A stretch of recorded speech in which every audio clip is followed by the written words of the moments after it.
તો hello guys, અમારા આજુબાજુ વાળા જે વિડીયો જોવે છે ને એનો એવો રિસ્પોન્સ હતો કે તમે જેઠાલાલ સાથે પોડકાસ્ટ કરો.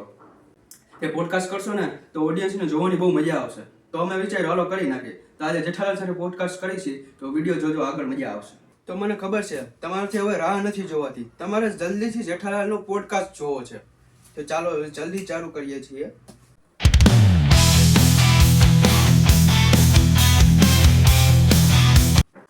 જેઠાલાલ એટલે હર્ષ દાવદરા, જે એક દિવસ પૂરતા જેઠાલાલ બન્યા છે. તો ચાલો એની સાથે પોડકાસ્ટ ચાલુ કરીએ. તો હાલો આજના જેઠાલાલ અમારા હર્ષ દાવદરા. रोला जमाना है लोंडो में रोला क्रेज दबदबा બેસો.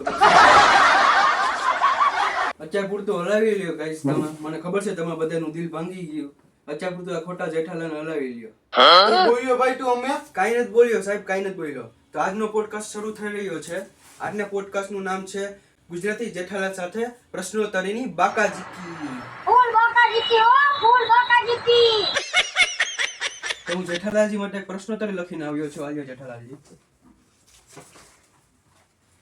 તો જેઠાલાલજી કેવી ચાલે છે તમારી એક્ટિંગ?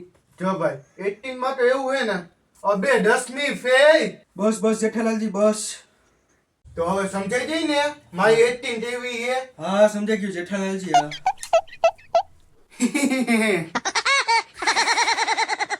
અરે મેં એમ પૂછ્યું કે કેવી કાલે ગોકુલધામ સોસાયટી? અરે ધીમે તો બોલ પણ એમાં હા સોસાયટી ને થોડી દિવસ ચાલે. એ વાત પણ સાચી, પણ મારું ઈ કહેવાનું હતું કે શું કે ગોકુલધામ સોસાયટીના માણસો એટલે હે ને એની એક્ટિંગ શું કે? એ માણસોની એક્ટિંગ સારી હશે તો જ ગોકુલધામ સોસાયટી બરોબર હશે ને. એટલે ઈ પ્રમાણે મારું પૂછવાનું હતું યાર. જો ભાઈ તું હે ને બીજાનું પૂછસ બરોબર છે, પણ હું તો મારી એક્ટિંગ માં ધ્યાન દઉં બરોબર છે. હું આજુબાજુમાં શું ચાલે ને મને ખબર જ ના હોય. પાછી હું આખા ગામની પંચાયત કરતો જ નથી. હું ઈ ના મને પૂછે તો હું એને પૂછવા જાઉં. આ પોતપોતાનું કામ જ હાલતું હોય. સમજો ભાઈ. હા તો મને કહેતા હોય એવું લાગે. ના બરોબર, સમજી ગયો. કેમ આજે અમારા સૌના ફેવરિટ દયા ભાભી તમારી સાથે ના આવ્યા? કઈ ડખો થઈ ગયો લાગે બે માણા વચ્ચે? अरे कहना क्या चाहते हो એ તું અમારા બે માયા વચ્ચે ક્યાં બાંધવાની વાત કરીશ તું એવી પાછી?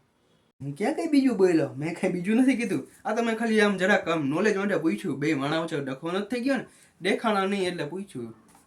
ના હું પાયસ હું બોલ્યો અમે કહું તને. તું તારે એમ બોલવાની શું જરૂર હતી? બે માયા વચ્ચે તમે બાંધવાનું તો નથી થઈ ગયું ને? હશે ભાઈ, સોરી. હવે એમ નહીં પૂછું કે તમારા બે માણા વચ્ચે ડખો થઈ ગયો કે નહીં. હવે આમ પૂછું કેમ દયા ભાભી ન આવ્યા સાથે? ઓહો ટપુની મમ્મી? ના ટપુની મમ્મી નથી આવી હો ભાઈ. તટા અહીં ઘરે બેઠી હશે અને એની માં સાથે ફોનમાં વાત ચાલુ જ હશે. અને બે માં દીકરી માં ભેગા થઈને મારા નવા નામું વિચારતી હશે. બોલ. હા તો મારો એ પ્રશ્ન હતો કે તમારા સાસુ એટલે તમારા દીકરાના મમ્મીના મમ્મી છે. બસ તો ભાઈ હવે મને સમજાય છે. સાસુમાં તોને કહેવાય અને સાસુમાં એટલે શું? માયાથી વિશેષ તો સમજે સાસુમાં એટલે શું. बात तो सही है થઈ ગયું ને? આ તો મારો પ્રશ્ન એ છે કે તમારા સાસુમાં અને તમારા ધર્મપત્ની આવા બધા યુનિક નામ વિચારે છે ક્યાંથી? જો ભાઈ મારા અટપટા નામ અથામાં સૌથી ઓછું યોગદાન હોય ને તો ટપુની મમ્મીનું છે, અને જો સૌથી વધારે યોગદાન હોય ને તો ટપુની મમ્મી અને એના મમ્મીનું છે, એટલે મારા સાસુમાનું. તો આ મારા સાસુમાને મારાથી વિશેષ કોણ સમજે હવે? તો તમે એને કહેતા હોય તો આવા યુનિક નામ ન રાખે. રસગુલ્લા, ખમણ ઢોકળા, બોમ, દિવાળી આવે એટલે બોમ ને આવા ન નામ સારા લાગે. આનું સારું ન લાગે. તમે કંઈક જરાક સમજાવો હોય તમારે યાર. જોવે એટલે તમારા નવા અને અટપટા નામ યાદ છે. બોલ. પછી આને જેવા અટપટા એવા કેટલા બધા અંદર નામ રખાતા હોય. પછી બધી ઓડિયન્સ ને બતાવવાના ના હોય ભાઈ આવા નામ. હા તો વાંધો નહીં, દયા ભાભી નો આવ્યા હોય તો સમજ્યા. તો બાપુજીને કામ ન લઈ આવ્યા? મને એવું લાગે છે હવે તમને એક માણસ શાંતિથી જીવતો હોય, તમને દેખાતું નથી યાદ તો શાંતિથી જીવતો હોય એમ. ના એવું નથી. કેમ, શું થયું? વાહ ભાઈ વાહ. એટલે હું તમારા પોડકાસ્ટમાં હું આવ્યો મુંબઈથી રાજકોટ સુધી બરોબર, અને હું હોટલમાં રોકાણો બરોબર, અને તમે પાછા એમ કહો તમે બાપુજીને ના આવ્યા. એટલે હું હોટલમાં એને શાંતિથી જીવતો હતો. એટલે સવારે 10 વાગે ઉઠ્યો બરોબર, પછી જલેબી ફાફડા ખાધા, પાછો સુઈ ગયો, પાછો બપોરના 12 વાગે ઉઠ્યો, પછી પોયમ પૂરી થાય હતી, બરોબર, પછી પાછો સુઈ ગયો, પછી તમારે અહીંયા આવ્યો પોડકાસ્ટમાં, અને હવે હું આવું શાંતિથી જીવન એક દિવસ તો જીવવા મળ્યું હોય મને, એ તમે જોઈ નથી શકતા. હવે મને સમજાઈ ગયું તમે તમારા બાપુજીને કેમ તમારી સાથે ન લાવ્યા. આ એ બધું મૂકો, પણ તમને આ જલેબી ફાફડા કેમ એટલા બધા આમ પ્રિય છે, બહુ જ ભાવે છે તમને? એમાં તો તમે શું આટલું બધું જોઈ ગયા કે તમને એટલા બધા ભાવે છે? જો ભાઈ, એમાં જોઈ તો એની વાત જ નથી.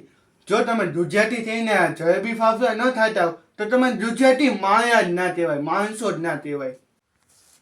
આહા, અને ઈ જો જલેબીમાં કેસર નાખીને બનાવી જલેબી અને ફાફડા ગાંઠિયા, તો ભાઈ પાટા પાડીને ઈ તેમાં હબૂટ કરતા નાખી દઈએ, અને એની સાથે પપૈયાનો સંભારો હોય ચટપટો, આહા, અને તળેલા મરચા હોય આમ મસ્તીના. ઓહો જેઠાલાલજી, પાછા આવી જાઓ, પાછા પોડકાસ્ટમાં આવી જાઓ તમારા સપનોની દુનિયામાંથી. આ પોડકાસ્ટ પૂરો થવા દો, પછી આપણે પણ મગાવશું જલેબી અને ફાફડા વિથ સંભારો અને તળેલા મરચા. હા ભાઈ, હા આવી ગયો પાછો સપનામાં. અને તું ભૂલતો નહીં, બરોબર? આ તે કીધું આ મંગાવવાનું જલેબી અને ફાફડા વિથ સંભારો હોય ને. Done done. હાલો દયા ભાભી અને આપણા ચંપક ચાચા એટલે બાપુજી ન આવ્યા એ તો સમજાણું, પણ તમે ઓલા ટપુને કાં ન લેવા? ટપુ કેવો નટખટ ને બધાને મજા આવે, પોડકાસ્ટ વધી તો અમારે રીચ વધી જતી યાર પોડકાસ્ટની. જો ભાઈ, એમાં એવું છે ને, આ ટપુનું આવવાનું એનું એક જ કારણ છે, બરોબર? એ સોનું સાથે ફરતો હોય છે, બરોબર? ત્યાં અને હે ને એમાં એ તો મને ખબર છે, એ નટ જ છે અને બધાને પસંદ આવે, બરોબર? અને પણ અમારે સોનુના પપ્પાને જ પસંદ નથી આવતો, એનું શું થયું હવે મારે? તમે સમજ્યા ને? હું સમજાઈ ગયું. ટુ બી કન્ટિન્યુ પાર્ટ 2. અત્યારનો પોડકાસ્ટ અત્યારે સમાપ્ત રાખીશું, બીજો પાર્ટ જોવા માટે રેડી રહેજો, કમિંગ સૂન.